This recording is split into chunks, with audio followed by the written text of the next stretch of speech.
우리에게 주신 하나님 말씀입니다. 신명기 26장 1절에서 11절. 내 하나님 여호와께서 내게 기업으로 주어 차지하게 하실 땅에 내가 들어가서 거기에 거주할 때 내 하나님 여호와께서 내게 주신 땅에서 그 토지의 모든 소산의 만물을 거둔 후에 그것을 가져다가 광주리에 담고 내 하나님 여호와께서 그의 이름을 두시려고 택하신 곳으로 그것을 가지고 가서 그때의 제사장에게 나아가 그에게 이르기를 내가 오늘 당신의 하나님 여호와께 아뢰나이다. 내가 여호와께서 우리에게 주시겠다고 우리 조상들에게 맹세하신 땅에 이르렀나이다 할 것이요. 제사장은 내 손에서 그 광주리를 받아서 내 하나님 여호와의 제단 앞에 놓을 것이며 너는 또 내 하나님 여호와 앞에 아뢰기를 내 조상은 방랑하는 아람 사람으로서 애굽에 내려가 거기에서 소수로 거류하였더니 거기에서 크고 강하고 번성한 민족이 되었는데 애굽 사람이 우리를 학대하며 우리를 괴롭히며 우리에게 중노동을 시키므로 우리가 우리 조상의 하나님 여호와께 부르짖었더니 여호와께서 우리 음성을 들으시고 우리의 고통과 신고와 압제를 보시고 여호와께서 강한 손과 편팔과 큰 위엄과 이적과 기사로 우리를 애굽에서 인도하여 내시고 이곳으로 인도하사 이 땅 곧 젖과 꿀이 흐르는 땅을 주셨나이다. 여호와여, 이제 내가 주께서 내게 주신 토지 소산의 만물을 가져왔나이다 하고 너는 그것을 내 하나님 여호와 앞에 두고 내 하나님 여호와 앞에 경배할 것이며 내 하나님 여호와께서 너와 내 집에 주신 모든 복으로 말미암아 너는 레위인과 너희 가운데에 거류하는 객과 함께 즐거워할지니라. 아멘.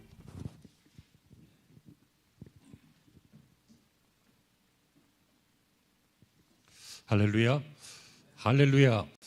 좋은 주일입니다. 한 주일 동안도 수고 많으셨습니다. 오늘 은혜 가운데 거하시고 안식과 평화와 그리고 하나님의 축복을 경험하시는 하루가 되시기를 바랍니다. 아주 매우 닮은 형제가 있었습니다. 형은 굉장히 인품도 좋고 성실하고 믿음도 좋은 그런 사람이었습니다. 반면에 조금 어린 동생은 굉장히 좀 남봉꾼 기질 같은 멋대로 사는 그런 사람이었는데 이 동생이 사고를 자꾸 치고 문제를 일으키면 형이 해결해주고 도와주고 이런 일들이 다반사였습니다. 그러나 어느 날 돌이킬 수 없는 사고를 치고 말았습니다. 사람을 해친 거죠. 그리고는 도망왔는데 경찰들이 따라왔어요. 그 잡히게 되었는데 이 형제는 요즘 이야기가 아닌 모양입니다. 예화인지 아니면 옛날 이야기인지 형제는 매우 닮았기 때문에 형이 내가 이제 마지막으로 너를 한 번 더 도와준다. 이번밖에 못 도와준다. 왜냐하면 이번 일이 너무 큰 일이니까 옷을 바꿔 입자. 그래서 내가 네가 되고 네가 내가 되자. 그래서 동생이 저지른 그 죄를 자기가 뒤집어 쓰고 피 묻은 옷을 입고 그리고 잡혀가서 사형을 당했습니다. 동생은 이 일을 겪고 난 다음에 인생이 달라졌습니다. 이래도 안 달라지면 그게 인간이에요. 달라졌습니다. 형한테 그동안 막연히 고마웠지만 늘 하는 일이니까 고마움도 익숙해졌고 또 몸에 배어서 별다르지 않고 형이 할 일을 해줬구나 생각했는데 형이 목숨까지 버리면서 자기의 인생을 다시 한번 기회를 주고 살려준 것에 대해서 깊이 생각했습니다. 그러나 여러분, 사람은 잘 안 변한다는 말 들어봤습니까? 사람은요, 큰 일이 생기면 며칠 호들갑 떨지만 또 비슷해집니다. 정말 자신을 바꾼다는 것은 은혜 아니면 힘듭니다. 그래서 이 동생은 늘 죄의 소망이 있었습니다. 옛날처럼 술 먹고 다니고 막 나쁜 짓 하고 막 욕심껏 살고 힘을 발휘하면서 막 약한 자를 괴롭히면서 사는 그 본능적인 그 삶을 추구하는 마음이 계속 생겨났지만 그래도 형 때문에 살게 됐으니까 똑바로 살아야지 하면서 마음을 다잡곤 했습니다. 어느 날 그가 어느 한 유흥업소들이 많은 곳을 지나가고 있는데 마침 예전에 알았던 어떤 여성이 오랜만이라고 그동안 왜 안 보였냐고 그래서 와서 우리 한잔 하고 가시라고 하면서 그를 불렀습니다. 마음에는 그러고 싶은 마음이 있었습니다. 그런데 이분이 중요한 말을 합니다. 나는 그러고 싶고 그럴 수 있는 사람이다. 근데 지금 내가 입고 있는 이 옷의 주인은 그럴 수 없는 사람이다. 내가 그 사람의 옷을 대신 입고 대신 살기로 했기 때문에 나는 앞으로 그렇게 못 산다. 잘 살아라 하고 갔어요. 우리가 예수 믿고 나면 확 바뀔 것 같지만요. 물론 확 바뀌기도 합니다. 그런데 시간이 지나고 은혜가 좀 떨어지고 익숙해지고 감사가 일상이 되고 그냥 평범해지고 이렇게 하다 보면 세상 사람들하고 똑같이 매너리즘에 빠지기도 하고 허무주의에 빠지기도 하고 또 그냥 은혜가 흐지부지해지기도 하고 또 죄도 조금씩 하고 또 조금 거짓말하는 거는 큰 거짓말 짓는 사람도 많은데 하면서 합리화하고 비슷하게 삽니다. 그런데 여러분 그때 기억하십시오. 우리는 따라합니다. 예수의 옷을 입고 있다. 우리는 예수님의 보혈로 된 예수의 옷을 입고 있습니다. 하나님은 우리를 보시는 게 아닙니다. 우리를 위해 대신 돌아가신 죽으신 예수 그리스도의 십자가의 피라고 하는 그 새로운 흰 옷을 입고 있는 교회를 보시는 것입니다. 하나님은 우리를 죄인인데 의인으로 봐주시는 그 이유가 우리가 의인이 되었기 때문이 아니라 의인으로 칭함을 받기 때문입니다. 그 칭함이 뭡니까? 우리가 예수님을 믿고 예수님의 사람이 되었기 때문입니다. 그래서 이 사람은 자 보세요. 다시 옛날처럼 살고 싶은 마음은 있어요. 사도 바울도 그랬어요. 내가 원하는 바는 행치 않고 원치 않는 바 악을 행하려고 하는 마음이 내 안에 있다. 사도 바울도 그랬어요. 우리도 신앙생활을 하면서 이런 마음이 들 때가 있다는 거예요. 그래서 화도 나고 욕심도 나고 비신앙적인 말도 하고 뭐 그럴 수 있다는 거예요. 그때 기억해야 될 것이 무엇이라고요?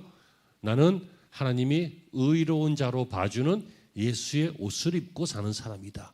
그래서 이 안에 나는 그럴 수 있지만 이 옷의 주인은 그럴 수 없다. 라고 하는 것을 기억하시기를 바랍니다. 이 말은 바꾸어 말하면 이제는 주인이 바뀌었다는 이야기고 이제는 삶의 내용이 목적이 상태가 다 달라졌다는 것입니다. 자, 설교를 이렇게 시작하는 이유는 바로 오늘 본문에 대한 이 첫 소산물에 대한 이야기입니다. 언뜻 보면 이 첫 소산물은 하나님께 드리는 예물 문제, 요즘으로 바꿔 말하면 헌금 문제인 것처럼 보이지만 결코 그렇지 않습니다.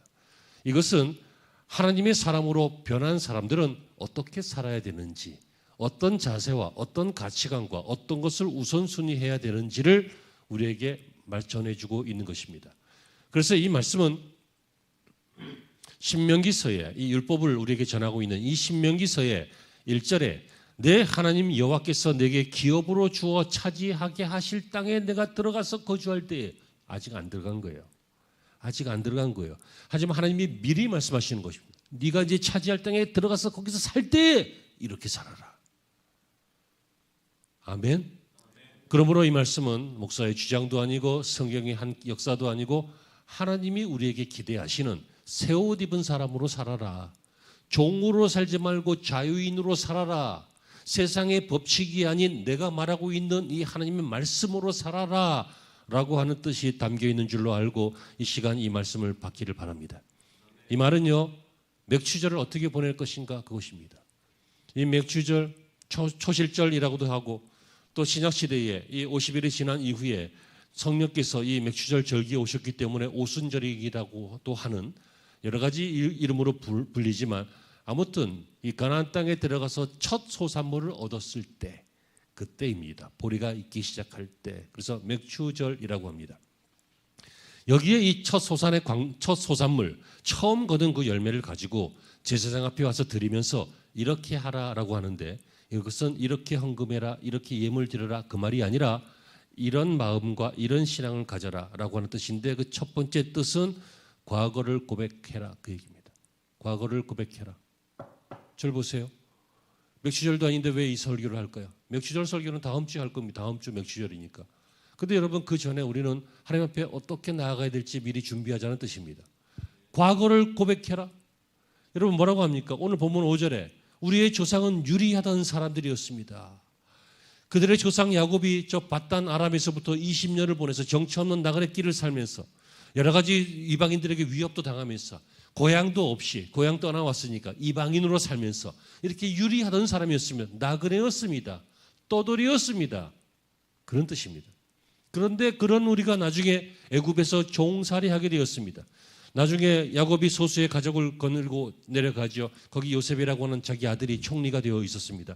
그래서 거기서 이제 거주하면서 시간이 많이 지나서 거기서 유대인들의 히브리 사람들의 수가 많아져서 이 수가 너무 많아져서 자기 백성들을 차지할까 봐 걱정했던 애굽의 파라오는 이들을 종으로 삼았습니다. 그래서 거기서 종살이하게 되었습니다. 그거를 고백해라. 너희들이 고향도 없이 떠돌 때를 고백해라. 하나님이 하시는 말씀이에요. 너희들이 애굽 가서 아마 이제는 새롭게 잘 살게 되었네 싶었지만 종이 되어서 고생하고 400년 가까이 거기서 고생하면서 내게 부르짖었던 것을 고백해라.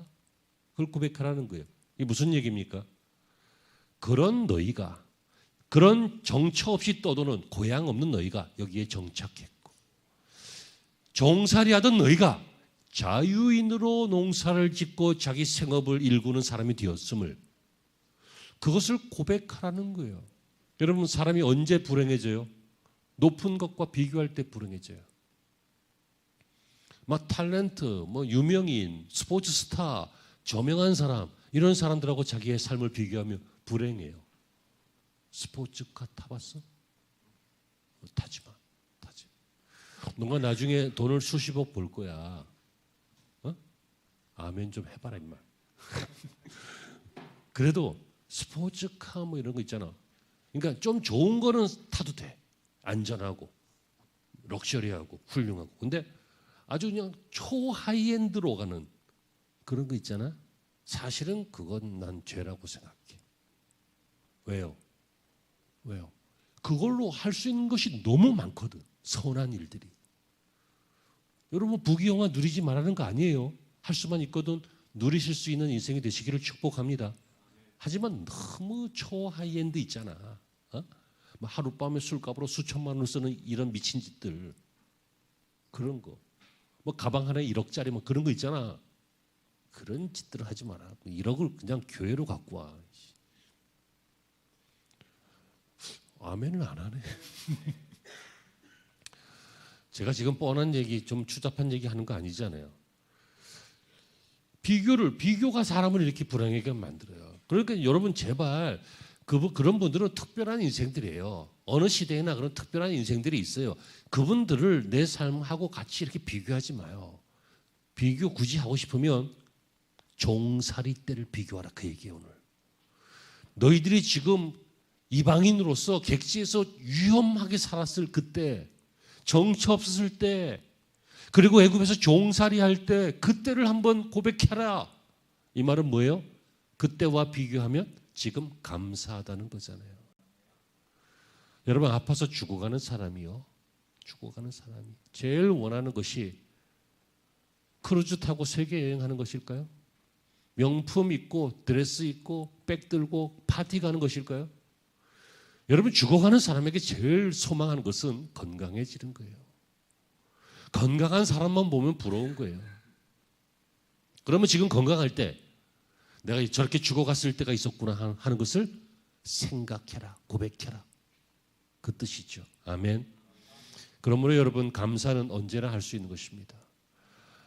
종살이하던 내가, 지옥 가야 될 내가, 하나님을 몰랐던 내가, 그리고 이방인처럼 보호받을 곳도 없이 이렇게 위험하게 살던 그런 인생이었던 내가 주 안에서 보호받고, 주 안에서 입에 밥이 들어가고, 잠을 자고, 하루하루를 살고, 한 달 한 해를 살고 살아내는 것, 물론 피곤한 일이 있고 곤란한 일이 있고 속상하고 억울한 일이 있지만 그게 인생이니까. 하지만 그럼에도 불구하고 하나님을 붙잡고 살고 있고, 때로는 잘못 비교해서 속상할 때도 있지만 목사님 말씀 듣고 이제부터 생각을 좀 바꿔야지 하면서 감사할 일들과 비교하면서 마음을 안정시키고 신앙을 안정시키고 이렇게 살 수 있는 그것이 여러분 감사할 일입니다. 과거를 잘 비교하세요. 네? 내가 과거에 잘 나갔는데 지금 이 모양이다. 이런 생각하지 마요. 과거에 잘 나갈 때 그때가 잘 나간 게 아닐 수도 있어요. 그때 죽을 짓을 한 것일 수도 있어요. 왜? 잘 나갈 때 대부분 교만하거든. 잘 나갈 때 대부분 죄를 많이 짓거든. 죄도 돈 많은 사람이 많이 져요. 두 번째는요. 하나님께서 우리에게 이 말씀을 주시는 이유는 현재를 감사할 수 있는 신앙인이 되라는 것입니다. 여러분 현재 감사할 일이 있어야 감사할 거 아니야. 그죠? 그런데 아니라는 거예요. 현재 감사할 일이 없어 보이는 것이지 없는 게 아니라는 거예요. 있어요. 오늘 7절과 8절에 우리가 우리의 조상의 하나님 여호와께 부르짖었더니 하나님께서 우리의 음성을 들으시고 우리의 고통과 산고와 압제를 보시고 여호와께서 강한 손과 편팔과 큰 위엄과 이적과 기사로 우리를 애굽에서 인도하여 내시고 이게 지금 하나님이 하신 일이라는 거예요.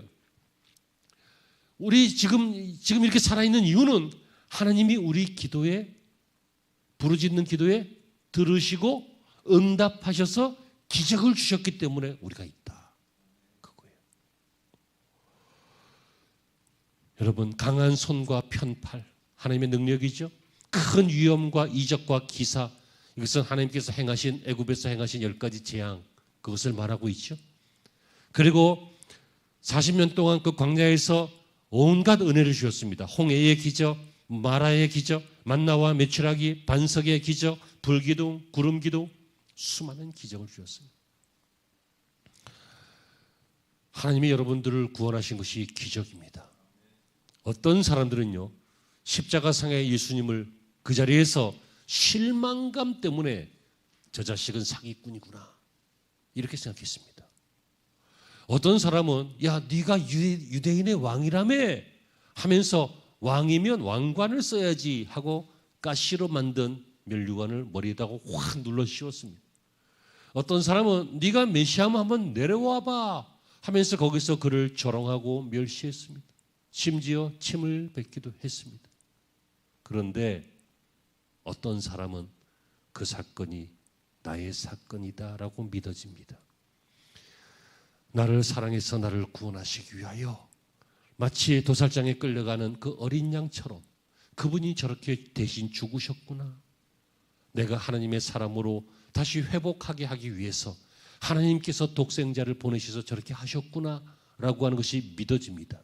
그러므로 여러분들이 믿어지는 그 믿음이 바로 구원이잖아요. 그러면 이 애굽 땅에서 건져내신 거, 강한 손, 기적, 홍해를 가르신 거, 이 모든 기적, 구원이잖아요. 그러므로 이들에게 있었던 그 구원은 우리에게도 있는 거잖아요. 그러므로 그걸 기억하라는 거예요. 그래서 오늘 찬양을 십자가를 찾아간 거예요. 예수님의 십자가 이제는 나도 지고 십자가는 람바노라고 해서 지는 거예요. 다는 게 아니라고요. 물론 액세서리로 다는 분들 제가 뭐라고 하는 게 아니에요. 십자가는 액세서리가 아니고 장신구가 아니에요. 기독교의 상징처럼 여겨지기도 하지만 사실은 그거는 사용도구라고요. 전기의자 같은 거예요. 단두대 같은 거예요. 그건 지는 거예요. 다시 말하면 힘든 거예요. 신앙생활은 다시 말하면 수고하는 거예요.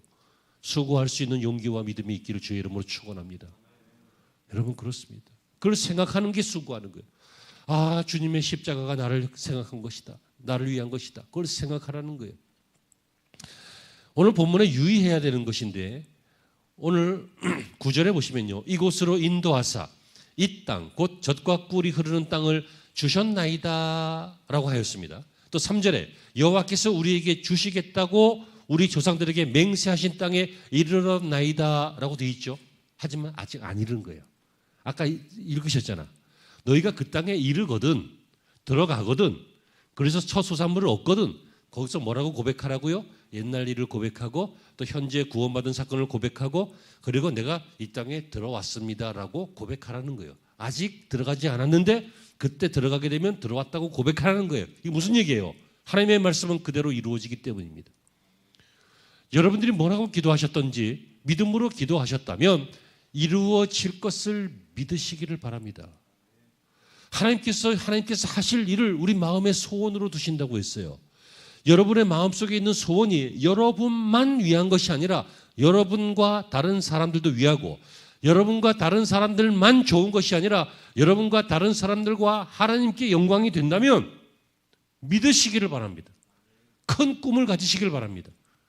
세상에 어떤 부모가 아들이 떡을 달라고 하는데 돌을 주고 생선을 달라는데 뱀을 주는 부모가 어디 있느냐? 하나님은 좋은 걸 주신다라고 했어요. 다시 말하면 무조건 그냥 뭐 이리 가도 복 저리 가도 복 전기밥솥도 복 개도 복 뭐 문턱만 넘어도 복, 그게 아니라 그의 나라와 의를 구하면 이루어진다는 거예요. 아멘.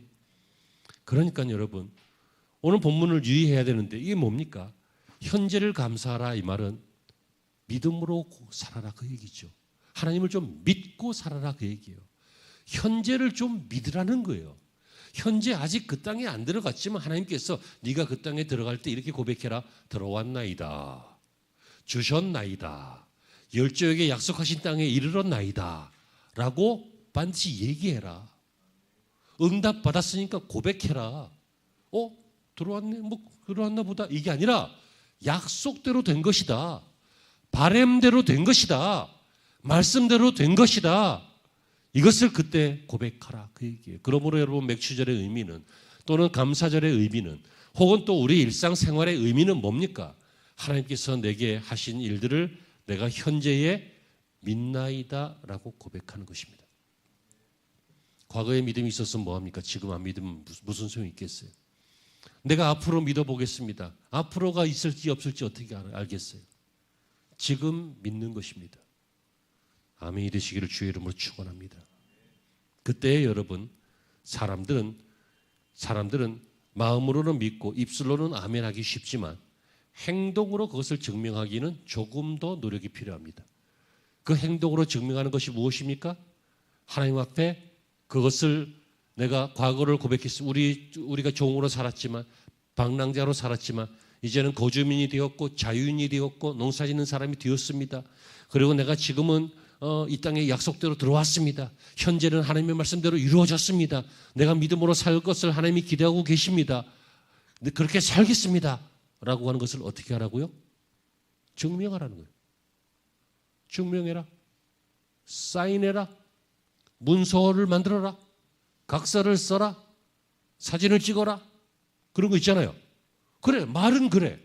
그래, 입술은 그랬어. 그래, 마음으로 아멘 하니까 이해하는 것 같아. 근데 증명해라. 어떻게 해요? 하나님을 소중히 여기라는 거예요. 하나님 어떻게 소중히 여깁니까? 첫 소산물을 가지고 제사장 앞으로 나와라. 너희가 종일 때 소산물이 어디 있겠느냐? 땅을 내가 너희에게 주어서 첫 열매를 거두게 했다.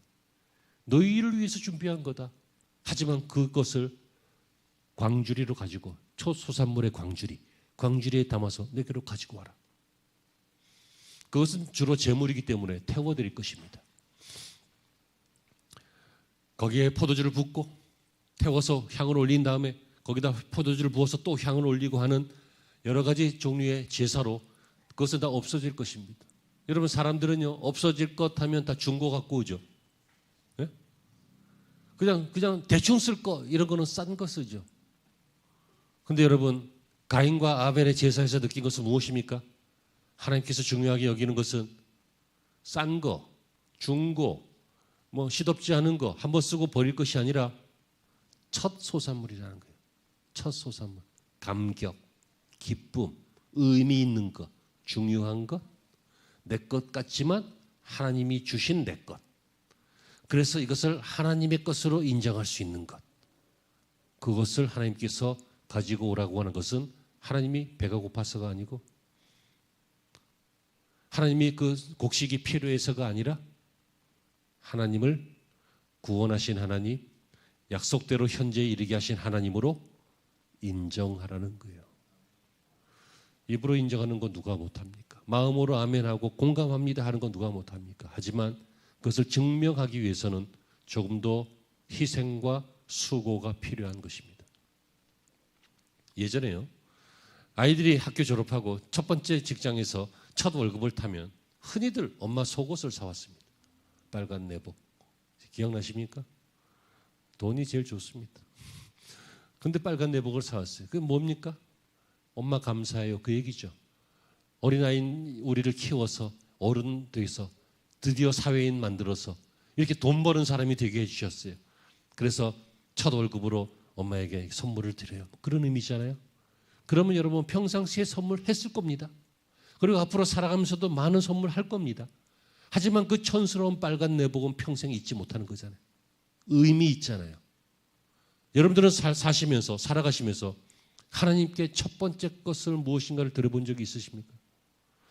그런 의미에서 목사가 너무 이상한 얘기처럼 듣지만 그런 식으로 듣지는 마셔요. 첫 월급이라든지 아니면 첫 번째 농산물이라든지 아니면 첫 번째 어떤 의미 있는 첫 번째라고 하는 그것을 하나님 앞에 드리는 경험을 갖는 것은 인생의 놀라운 축복입니다. 그러한 일들이 여러분들에게 여러분들의 가문 속에 자주자주 생기길 바라고 그 일이 축복의 씨앗이 되기를 바랍니다. 여러분 오늘 설교를 진행하면서 여러분들에게 전하고 싶은 것은 그것입니다. 이것을 하나님이 기뻐하십니다.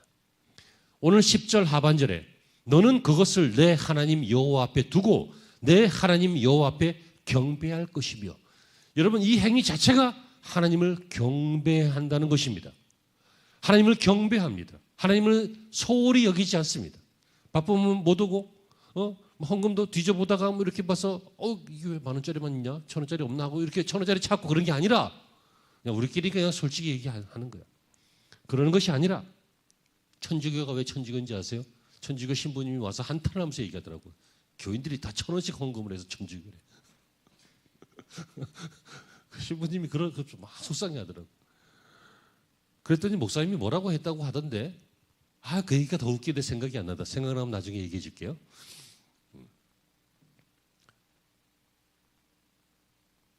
생각하지 말자. 옆으로 지나갔다. 뭐 지나갔지? 그것을 경배한다 그래요. 경배.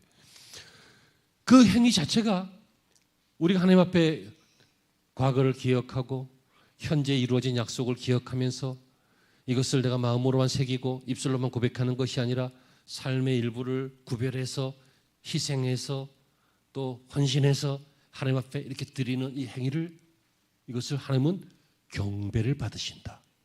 예배를 받으신다. 기뻐하신다. 이렇게 말해요. 여러분 그러면 그것을 이 제사장이 홀라당 먹고 홀라당 다 쓸까요?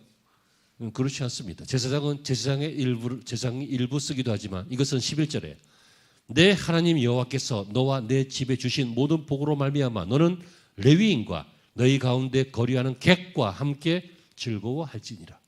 너희 가운데 거하는 객은 누구예요? 이방인들이죠. 이 사람들이 옛날에 누구였어요? 이방인들이었어요. 그죠? 그건 무슨 얘기예요? 위험한 사람들이었어요. 위험을 당할 사람들이었어요. 보호장치가 없는 사람이에요. 요즘으로 그냥 쉽게 말하면 가난한 사람, 열악한 사람, 한부모 자녀, 아이들 뭐 이런 사람들이에요. 이들과 함께 나누라. 그래서 교회에 우리가 함께 힘을 모아서 교회를 위해서 예물을 드리고 하면 레위인만 쓰는 것이 아니라 많은 사람들이 함께 그것을 나누는 그런 흐름으로 지금까지 쭉 내려오고 있는 것이잖아요. 여러분 그렇다면요. 많은 사람들을 세울 수 있는 사람은 축복의 사람입니다. 하나님께 첫 소산물을 드릴 수 있는 사람은 축복의 사람입니다. 이것을 언뜻 잘못 해석하면 헌금 많이 하세요. 교회를 위해서 희생하고 봉사하세요처럼 들리지만 오늘 설교를 들으신 분들은 아실 것입니다. 무슨 의미인지. 하나님을 소중히 여기라는 것입니다. 우리를 구원하신 하나님을, 종들을 자유인 만드신 하나님을, 약속하신 과거의 말씀을 현재에 이루신 하나님을 소중히 여겨라. 그 하나님을 향해서 경배하라. 첫 소산물을 드릴 줄 알아라. 인생의 중요한 첫 번째 의미를, 그래서 아브라함도 장자를 드리고 첫 번째 열매를 드리고 첫 번째 양을 드리고 이렇게 했던 것처럼 하나님을 소중히 여기는 그 사람을 하나님이 기뻐하시고 또 마음껏 축복하시고 또 역사의 주인공으로 삶의 힘 있는 사람으로 만들어 가실 줄로 믿습니다. 사랑하는 성도 여러분, 첫 소산물 그것을 가지고 오라라고 하는 것은 예물을 요구하시는 하나님이 아니라 우리의 믿음을 요구하시는 하나님이신 줄로 믿습니다. 오늘 이 말씀을 믿음으로 잘 받아서 축복의 기회가 되시기를 바랍니다. 스펄전 목사님이 맨체스터에서 했던 유명한 설교가 있습니다. 이것은 기복적인 설교가 아니고 그리고 성경에서 벗어난 설교도 아닙니다. 하지만 언뜻 들으면 그런 설교처럼 들렸습니다. 뭐라고 하셨냐면, 스펄전 목사님 아시죠? 영국의 유명한 신학자입니다. 여러분, 돈을 많이 버시고 부자가 되십시오. 이단들이 하고 막 축복하는 그런 설교 같잖아. 그리고 그 돈을 주님을 위해 쓰십시오. 여러분, 정말 그렇지 않습니까? 할 수만 있거든 공부를 많이 하십시오. 똑똑한 사람이 되고 유능한 사람이 되십시오. 할 수만 있거든 재능을 많이 익히십시오. 그래서 사회적으로 유용한 사람이 되고 영향력 있는 사람이 되십시오. 할 수만 있거든 여러분의 삶의 현장에서 여러 가지 모습으로 풍성한 사람, 돈 많은 사람, 지식 있는 사람, 지위 있는 사람 됐으면 좋겠습니다. 근데 거기서 끝나면 지옥 갑니다. 거기서 끝나면 교만해집니다. 거기서 끝나면 인생을 허비합니다. 자랑하고 교만해지고 그러면서 인생을 망칩니다. 그러지 말고 주님을 위해 사용할 수 있는 인생이 되시길 바랍니다. 바로 그런 뜻이 이 스펄전 목사님의 설교였습니다. 여러분이 갈릴리 바다는 살아있는 바다입니다. 그 옆에 사해 바다는 죽은 바다입니다. 왜입니까? 바닷물이 흘러 들어오지만 사해 바다는 나갈 길이 없어서 계속 쌓이니까 소금이 침전돼서 염도가 높아서 너무 짜서 물고기가 살 수 없는 그런 바다입니다. 그러나 갈릴리 바다는 위에서 내려오는 물이 아래로 흘러내려갑니다. 계속 소통하니까 이 물이 흐르니까 거기는 물고기들이 있는 살아있는 바다입니다. 우리 인생이 그래야 합니다. 위로는 하나님에게 열려 있고 또 좌우 옆으로는 이 세상을 향해 열려 있어서 우리가 통로가 되어서 살아있는 인생이 되어서 바로 축복의 통로요 첫 소산물을 담는 광주리가 되고 하나님을 고백하는 인생이 되고 하나님이 하신 말씀을 이루는 인생이 되며 또 하나님을 소중히 여기는 그러한 복된 인생으로 평생 살아갈 수 있는 우리 교회가 우리 성도가 되시기를 주의 이름으로 축원합니다. 기도하시죠. 하나님, 감사하는 인생이 성도의 인생입니다. 감사할 거리가 있건 없건 잘 돌아보게 하셔서 있는 것을 발견하게 하시고 이 세상의 욕심으로 신앙이 무너지지 않게 하시고 또 어리석음으로 귀중한 보석을 잃어버리지 않게 하여 주시고 우리가 믿음으로 하나님의 말씀을 잘 살펴서 축복의 인생을 살아내게 하여 주시옵소서. 오늘 이 말씀 마음에 잘 새기게 하시고 저희들 모두가 축복의 통로가 되게 하여 주옵소서. 예수님의 이름으로 기도합니다.